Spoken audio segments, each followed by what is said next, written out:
1 minute में 8 बार सांस लेने की बहुत सी बीमारियां बीट हो जाएंगी। इससे कम से कम सांस से रिलेटेड बीमारियां तो बीट हो ही जाएंगी। क्या फंगल इन्फेक्शन की वजह से भी सांस फूलती है? जी बिल्कुल, कोई भी इन्फेक्शन की वजह से सांस फूल सकती है। किसी भी इन्फेक्शन की वजह से, चाहे वो वायरल हो, बैक्टीरियल हो, फंगल हो, प्रोटोजोअल हो। पहली बात तो ये है कि जिनको सांस लेने की तकलीफ है उनको कोशिश ये करना चाहिए कि सूर्यास्त के बाद खाना खाना बंद कर देना चाहिए।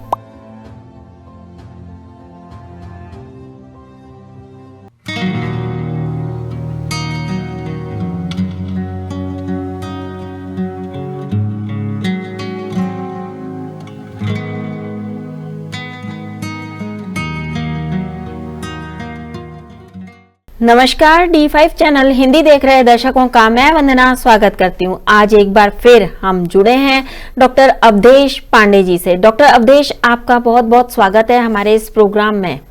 धन्यवाद Vandana ji, and thank you for calling me to your channel. Doctor Avdhesh, आजकल लोगों को सांस लेने में भी काफी दिक्कत होती है, तो ये जो सांस लेने में दिक्कत होती है ये किन कारणों की वजह से होती है? आपने बहुत ऐसी बात छेड़ दी जिसपे बहुत गहन चिंतन करने की बात है। जिंदगी शुरू कैसे हुई? पहला सांस लेके। जिंदगी खत्म कैसे हुई? आखिरी सांस लेके। जिंदगी शुरू हुई सांस से, खत्म हुई सांस पे। मैसेज क्या है? अगर सांस पे काबू पा लिया तो जिंदगी पे काबू पा लिया। जितने भी आपके ट्रेनिंग मॉड्यूल्स हैं, जितने भी एक्सरसाइजेज हैं, जितनी भी चीजें जो हेल्थ को ठीक रखती हैं, सब सांस लेने की पद्धतियां हैं। चाहे आप योग कर लीजिए, मॉर्निंग वॉक कर लीजिए, जॉगिंग कर लीजिए, स्विमिंग कर लीजिए, डांसिंग कर लीजिए, वेट लिफ्टिंग कर लीजिए, आप सांस ले रहे हैं। सांस ज्यादा ले रहे हैं तो प्यास ज्यादा लगेगी। जब भी आप दौड़ के आइए प्यास लगती है। आपने सांस ले लिया, पानी ले लिया, हेल्दी हो गए। नहीं तो बीमार होते और हॉस्पिटल में होते तो सांस और पानी चढ़ाना पड़ता। तो सांस का इंपॉर्टेंस क्या है अभी मैंने आपको बताया। अब सांस लेने की स्थिति आपकी पूरी गति आइए डिटरमिन करेगी। कभी आपने सोचा आप 1 मिनट में 16 बार, 14 से लेके 20 बार सांस लेते हैं। अगर आप इस सांस लेने को 8 बार में ले आए, इसका मतलब है आप सांस लंबा लेंगे, रोकेंगे और छोड़ेंगे, फिर रोकेंगे। इसको योग में अंतर कुंभक और बाह्य कुंभक कहा जाता है। यह प्राणायाम की एक स्थिति है, अंतर कुंभक बाह्य कुंभक। कोशिश करिए 1 मिनट में 8 बार सांस लेने की, बहुत सी बीमारियां बीट हो जाएंगी। इससे कम से कम सांस से रिलेटेड बीमारियां तो बीट हो ही जाएंगी। डॉक्टर अवधेश, अभी आपने बात करी कि सांस से रिलेटेड बीमारियां ठीक हो जाएंगी, तो सांस से रिलेटेड कौन कौन सी बीमारियां होती हैं? जब आप सांस ज्यादा जल्दी जल्दी लेते हैं तो बॉडी एसिडिक हो जाती है। इसीलिए डीप ब्रीदिंग को अल्कलाइन ब्रीदिंग कहते हैं। अगर आप सांस लंबी न लें तो लंग्स में कंसोलिडेशंस हो जाते हैं, क्योंकि वहां पर जो माइक्रोब्स हैं वहां पर घर कर लेते हैं। वो बार बार अंदर बाहर जाते रहें। ये स्थिति में आपको लंबा सांस लेना पड़ेगा, लंबा सांस छोड़ना पड़ेगा। आपने कभी सोचा कि लोग बोलते हैं laughter is the best medicine? ये सांस की प्रक्रिया है। जब आप नॉर्मल, जैसे हम और आप बातचीत कर रहे हैं, तो 2 लीटर, मान लीजिए लंग्स की कैपेसिटी 10 लीटर की है, मान लीजिए 2 लीटर एयर एक्सचेंज कर रहे हैं हम। अगर हम दौड़ने लगे तो 4 से 5 लीटर एयर एक्सचेंज करते हैं, 4 से 5 लीटर फिर भी रह जाता है एज रेसिडुअल एयर। बहुत रिगरस एक्सरसाइज करते हैं तो 6 से 7 लीटर एयर एक्सचेंज होता है और बाकी 3 लीटर रह जाता है।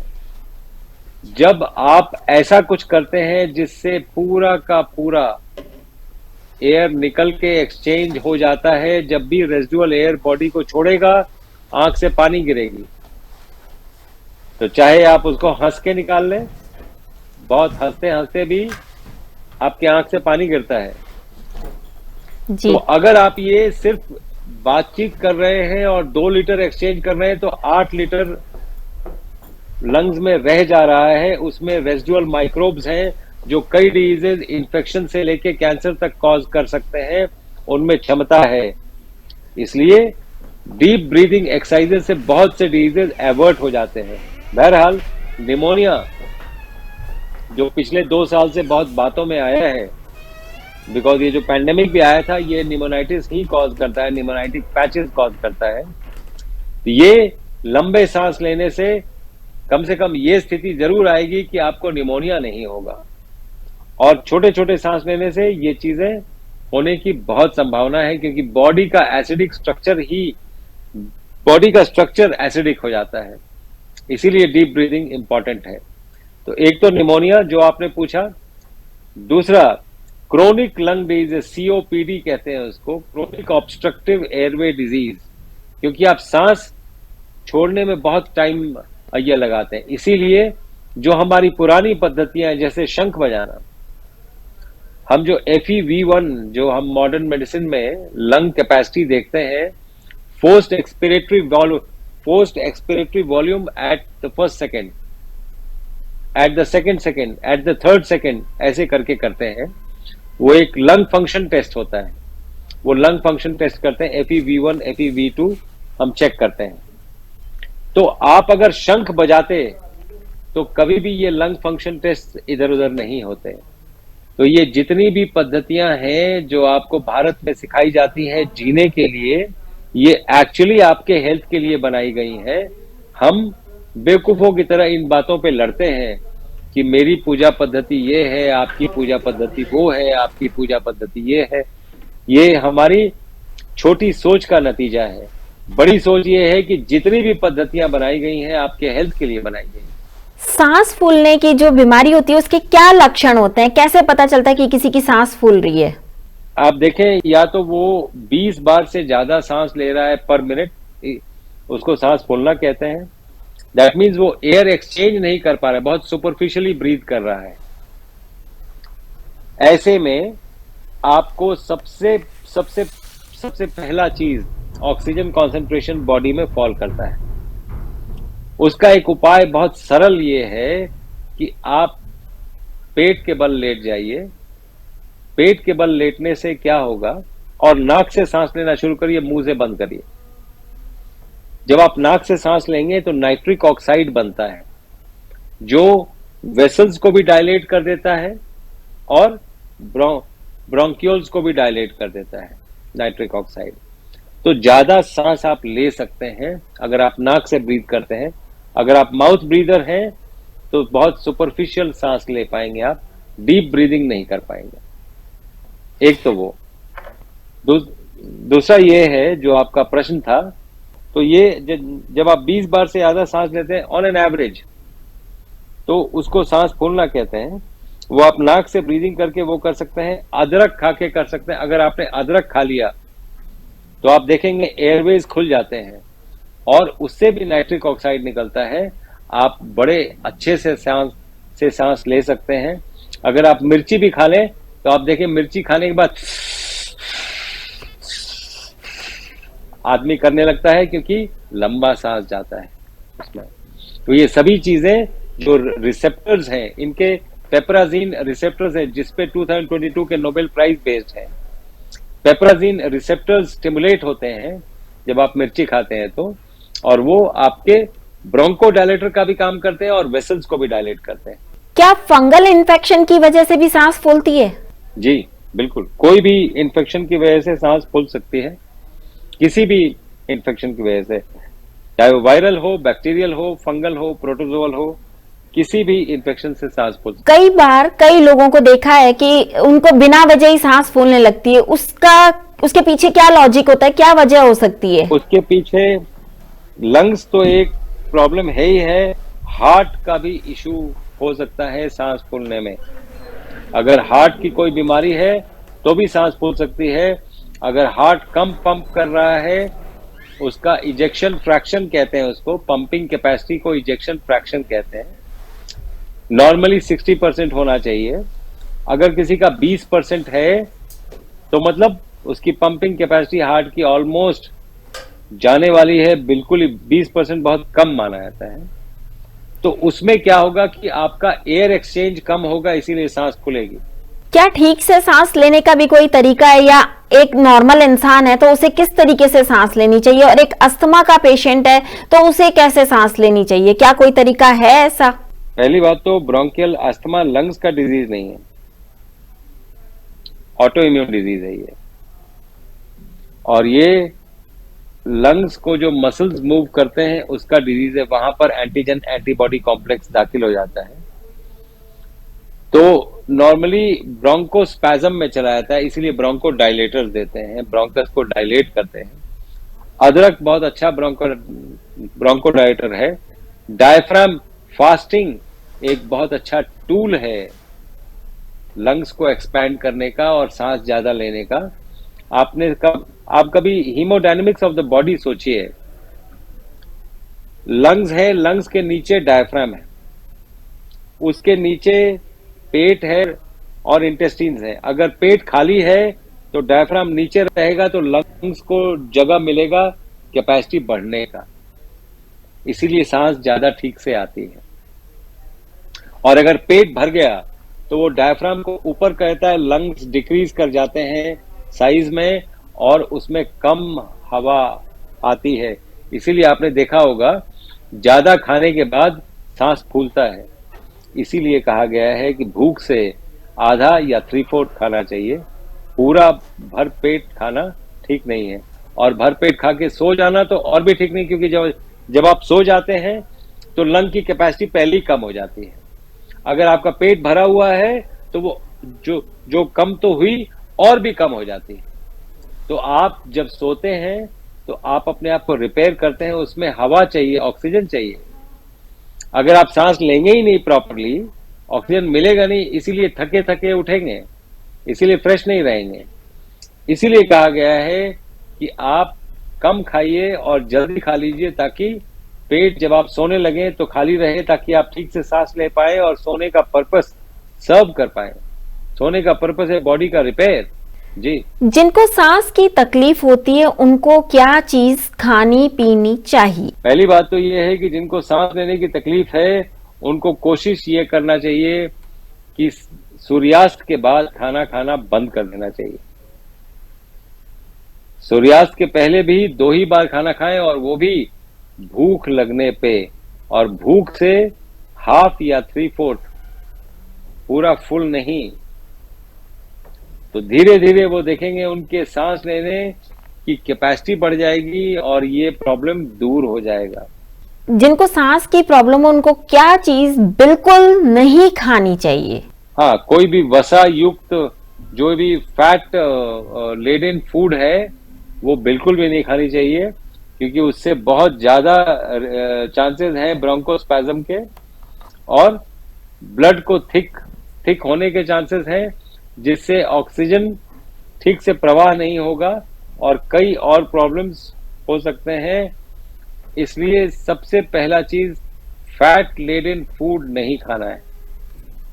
जी, अक्सर लोग कहते हैं कि उनको मूंगफली, दूध और नमक तो बिल्कुल ही नहीं लेना चाहिए।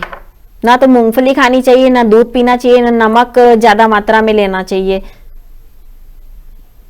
देखिए, मूंगफली लेने का तरीका, उसको कोई भी सीड लेने का तरीका उसको स्प्राउट करके है।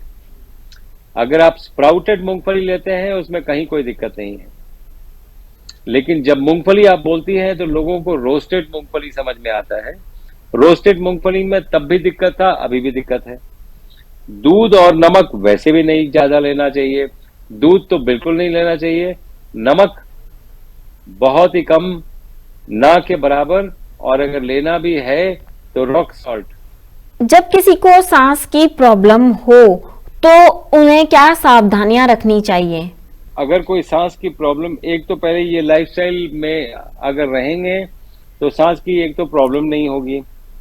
अगर हो गई प्रॉब्लम तो पहला चीज हमारा एक 3 डे प्रोटोकॉल है, उसको निमोनिया कहते हैं और निमोनिया लाइक इलनेस कहते हैं। ये सिंपल है। The first day is day of fasting, बिल्कुल फास्ट करें और करीब 4 से 5 लीटर पानी पीना चाहिए, हल्दी वाला पानी पीना चाहिए, और आप नींबू पानी भी पी सकते हैं, लेकिन फर्स्ट डे इससे ज्यादा नहीं कुछ ये लेना चाहिए। सेकेंड डे नारियल पानी, सारे फ्रूट्स, फ्रूट जूस सब कुछ ले सकते हैं। थर्ड डे ये पानी, नारियल पानी, फ्रूट जूस तो है ही है। 12 बजे के बाद एक खिचड़ी खा सकते हैं और शाम तक बिल्कुल ठीक भी रहेंगे। फोर्थ डे आप देखेंगे आप बिल्कुल ठीक हो जाएंगे, बिल्कुल ठीक। आपने बात करी कि नींबू पानी पीना चाहिए, नींबू में सिट्रस होता है और ऐसा कहते हैं कि जिनको सांस की प्रॉब्लम होती है उनको खट्टे फल नहीं खाने चाहिए, इसमें कितनी सच्चाई है? नहीं, I don't agree with that. मतलब जिनको सांस की प्रॉब्लम है वो खट्टे फल खा सकते हैं, नींबू पानी पी सकते हैं, बिल्कुल पी सकते हैं। सिट्रस फ्रूट नुकसान नहीं पहुंचाता? नहीं, नॉट एट ऑल। कोई भी फ्रूट नुकसान नहीं पहुंचाएगा प्लीज। सिट्रस तो बिल्कुल ही नहीं, क्योंकि विटामिन सी की जरूरत भी है। दमा और अस्थमा में क्या अंतर होता है, या दोनों एक ही बीमारी है? दमा अस्थमा पर्यायवाची शब्द की तरह यूज किए जाते हैं। तो asthma is an auto immune disease, और auto immune disease normally lungs में कभी शुरू नहीं हुआ, गट में शुरू हुआ, लंग्स में डिपॉजिट हुआ, जिसको हम ब्रोंकियल अस्थमा कहते हैं। अगर यही एंटीजन एंटीबॉडी कॉम्प्लेक्स जॉइंट में डिपॉजिट हुआ था तो उसको हम नया नाम देते हैं रेमेटॉइड आर्थराइटिस या एंकाइलोजिंग स्पॉन्डिलाइटिस। जब किसी को अस्थमा हो जाता है तो उसको पंप लेने की सलाह दी जाती है, तो जब वो पंप लेता है तो उसे कितना लेना चाहिए, और क्या ये पंप लेना हानिकारक होता है? जी बिल्कुल होता है, और इसमें स्टेरॉइड्स भी होते हैं, इसमें सारा कुछ होता है, और म्यूकस लाइनिंग भी खराब होता है, कई चीजें होती हैं। तो इसके बैड इफेक्ट्स तो बहुत हैं, लेकिन गुड इफेक्ट्स इतने भी ज्यादा नहीं हैं। कुछ गुड इफेक्ट्स हैं, ताकि वो बहुत से इमरजेंसीज अवॉइड कर देता है। तो वैसे केस में तो ठीक है, अदरवाइज डॉक्टर की सलाह के बिना ऐसे प्रेस्क्रिप्शन पे पंप लेके और ये लेना ठीक नहीं है। अगर किसी को अचानक पंप लेना पड़े तो कितनी बार लेना चाहिए? वेल, ये तो उसके डिजीज प्रोसेस पे डिपेंड करता है, लेकिन नॉर्मली 3 या 4 बार इज सफिशिएंट। अगर अचानक अस्थमा का अटैक हो जाए तो क्या करना चाहिए? उसको स्टेटस एस्मेटिकस कहते हैं। स्टेटस एस्मेटिकस में जैसा मैंने आपको बताया, एक तो खाना पीना बंद करेंगे, दूसरा ये है कि जो भी ट्रिगरिंग फैक्टर्स हैं, हीट और कोल्ड दोनों ट्रिगरिंग फैक्टर्स हो सकते हैं। आइस वाटर पी लिया तो भी हो सकता है, बहुत हॉट वाटर पी लिया तो भी हो सकता है। तो ये सभी चीजें अवॉइड करनी चाहिए, बीच का रास्ता निकाल के चलना चाहिए, और वही बीच का रास्ता कई चीजों को अवॉइड कर देता है। जी, अगर अचानक से अस्थमा का अटैक हुआ उस वक्त क्या करें ताकि एम्बुलेंस के आने तक का समय मिल जाए? अदरक खा लें, अदरक खा लें, और अदरक जेब में रखें। अगर आप एजमेटिक हैं, अदरक खा लें और कुछ भी ना खाएं। आप देखिए, आप बड़े आराम से सस्टेन कर लेंगी अपने आप को। एम्बुलेंस आए तो कई बार वो वापस भी भेजते हैं, मैं तो अब ठीक हो गई हूँ। तो वो आप कितना आर्डेंटली करते हैं उस पर डिपेंड करता है। जी, क्या कोई जब भी किसी को अस्थमा का अटैक होता है तो क्या कोई पहले लक्षण कुछ दिखाई देते हैं या अचानक से ही होता है? नहीं, स्टेटस एस्मेटिकस अचानक नहीं होता है। स्टेटस एस्मेटिकस एक टाइम फ्रेम में चलता है, and then it leads on to status asthmaticus, अगर उसको ठीक से ना किया गया तो, ठीक से हैंडल ना किया गया तो। मेरा तो मशवरा है कि आप अगर 50% अपना स्टमक खाली रखते हैं, 2 ही बार खाना खाते हैं, जिसमें से 50% रॉ एंड 50% कुक्ड फूड है, तो मोर और लेस ये इंश्योरेंस है कि आपको एस्मेटिक अटैक इसके बाद नहीं होगा, मोर और लेस। टाइम पीरियड क्या होता है इसका, या ये किसी भी उम्र में हो सकता है, या बच्चों को भी हो सकता है, या किसी भी किसी को उम्र भी में, हो सकता है? ये किसी भी उम्र में संभव है, ये किसी भी उम्र में ये संभव है। स्टेटस एस्मेटिकस इज, आपको लग रहा है कि अब सांस ही नहीं आ रही है, अब सांस जहां तक ले लिया मैंने, अब तो सांस आ ही नहीं रही है, और आदमी घबरा ज्यादा जाता है, मतलब ये सिंपैथेटिक स्टिमुलेशन इतना ज्यादा हो जाता है कि आदमी घबरा भी जाता है, लगता है कि फियर ऑफ डेथ घूमने लगता है दिमाग के चारों तरफ। तो उसको लगता है पता नहीं सांस लेने में क्या दिक्कत हो गई, जबकि अगर रुक के, अगर लंबी चौड़ी सांस लेते या दूसरे रूम में चले जाते, या ये सारा कुछ ठीक रखते जो अपना है, अपना हेल्थ है, तो ये स्थिति ही नहीं आती। जी। कई बार लोगों को एकदम अचानक बैठे बैठे ये प्रॉब्लम शुरू हो जाती है, उन्हें जैसे किसी गुफा में गए तो उन्हें ऐसा होने लगता है, तो ऐसे में क्या करना चाहिए जबकि वहां पे ऑक्सीजन पूरी होती है फिर भी उन्हें लगता है? लंग्स और हार्ट चेक कराना चाहिए। कई बार एनवायरनमेंट में प्रॉब्लम नहीं होता, खुद के अंदर होता है, लेकिन हमें लगता है एनवायरनमेंट में है। कोई भी जो टेस्ट है, FEV1, FEV2, क्या है पेशेंट का, और कैसे हम मतलब उसको वो करें और कैसे उसको टोन्ड रखें। शंख एक बहुत सरल उपाय है। जाते जाते मैं आपको एक चीज बताऊंगा, एक ट्रिक। मान लीजिए किसी के पास शंख नहीं है, या किसी कारण से वो शंख नहीं बजा पा रहे हैं, फिर भी उनको सांस लेने की दिक्कत है, तो आप ये चीज उनको करवा लीजिए, और आप देखिए उनकी सांस लेने की स्थिति बिल्कुल चेंज हो जाती है। दिखाता हूं आपको। ये दोनों हाथ को ऐसे फोल्ड करके रख लीजिए, और ये जो दोनों अंगूठे हैं ऐसे कर लीजिए, ऐसे यूं, और इसमें अपना लिप्स लगा के फूंकिए और हवा को बाहर न निकलने दें। पूरी शक्ल चेंज हो जाती है। दिखाता हूं आपको, वेलसेल्वा मैनूवर ये कहते हैं उसको इंग्लिश में।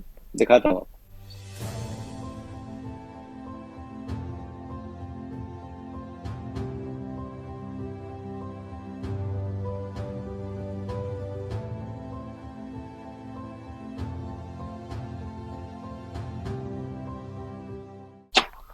आप उसमें फूकते जाइए और हवा बाहर ना निकलने दें। वही हवा जो है बैक फोर्स से आपके पूरे सर्कुलेशन को नॉर्मल कर देती है। उसी को वैल्सेल्वा मैनूवर कहते हैं। वो कई लोग सांस लेके रोक लेते हैं, उससे वैल्सेल्वा कर लेते हैं, वो बहुत माइल्ड है। ये बहुत अच्छा तरीका है, बहुत क्विक काम करता है। डॉक्टर अवधेश, आपने हमें बहुत ही महत्वपूर्ण बातें बताई। उम्मीद है हमारे दर्शक इनसे जरूर लाभ उठाएंगे। आप हमसे जुड़े, आपका बहुत बहुत धन्यवाद। थैंक यू वंदना जी। अगले एपिसोड में आपसे फिर मुलाकात होगी, तब तक के लिए नमस्कार।